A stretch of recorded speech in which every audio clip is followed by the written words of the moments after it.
Türkmenistan'ın Beyik Saparmurat Türkmen Naşadı'ndaki Baş Akademik Drama Tiyatrına Türksoy Guramasına Agza Yurtlarının 2. Tiyatr Festivalinin açılış davarası varlı.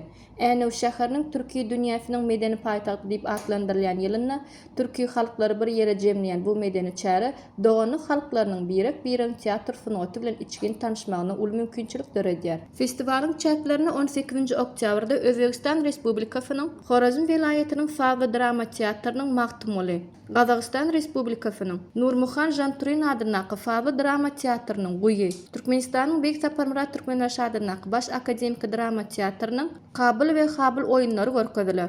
19 oktýabrda Liwat vilayetiniň Feýtnazar Feýda adynaky Döwlet Fawza Drama Teatrynyň Gelin ýöreýişi, Qırğız Respublikasynyň Kasymaly Jantoshew adynaky Fawza Drama Teatrynyň Ak Gämi, Türkmenistanyň Magtymul adynaky Milli Fawza Drama Teatrynyň Pursat, Türkiýe Respublikasynyň Sivas Döwlet Teatrynyň Garajoğlan, Şeýlede Türkmenistanyň Alparslan adynaky Milli Drama Teatrynyň Aklar atly sahna oýunlaryna tamaşa etmek mümkin bolar. Öz bolşly sunwat bayramçylygyna öwriljek teatr festiwalyna gatnaşmak üçin ýurdumyza gelen mihmanlar Magtymul Praga Medeni Feýlgah toplumyna hemde Seyit Cemalettin ýadygarlygyna gewelenje ederler. Teatr festiwalynyň çäklerini Türksoy Muzeýler Birleşiginiň agzalarynyň jemleýiji maslahaty, suratkeşleriň festiwaly hemde Türksoyny agza ýurtlaryň ýazyjylarynyň duşugy geçirirler.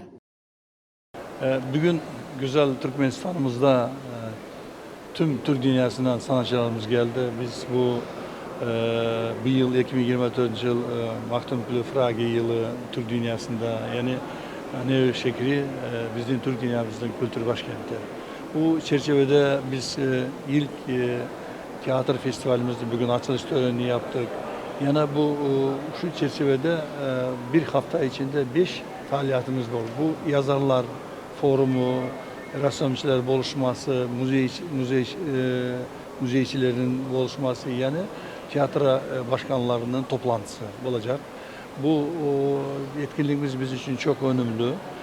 Bu Türkmen bayrağının altında, Türkmenistan'da biz Türk dünyasının sanatçıları bir araya geldik. Bizim amacımız bu kültürel dostluğumuzda bundan da genişleme, yani bu alakalarımızda bizim kendi medeniyetimizi, kültürümüzü tanıtmak bizim için çok misyon, Türksoy.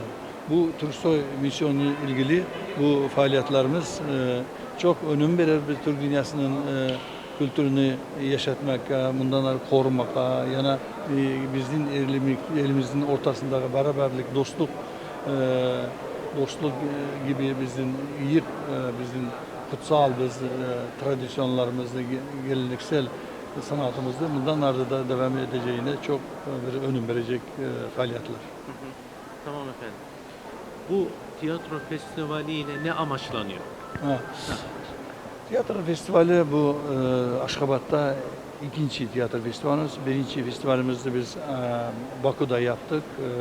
Ötken sene biz her bir ülkede mesela 25. yıl ana o şekli Kazakistan'dan kültür başkenti ilan ettik onu. Bizim bu festivalimiz geleneksel festival. Baku'da oldu birincisi, ikincisi Aşgabat'ta, üçüncüsü Kazakistan'da ana şeklinde oldu. Bu bizim kültür alanındaki bu çok iyi bir tiyatro platformumuz. Tiyatrolarımızı bir araya getiriyor. Bu festivalimizin çok rolü var. Şimdi biz onu da devam edeceğiz. İnşallah bu sistematik festivalimiz olacak.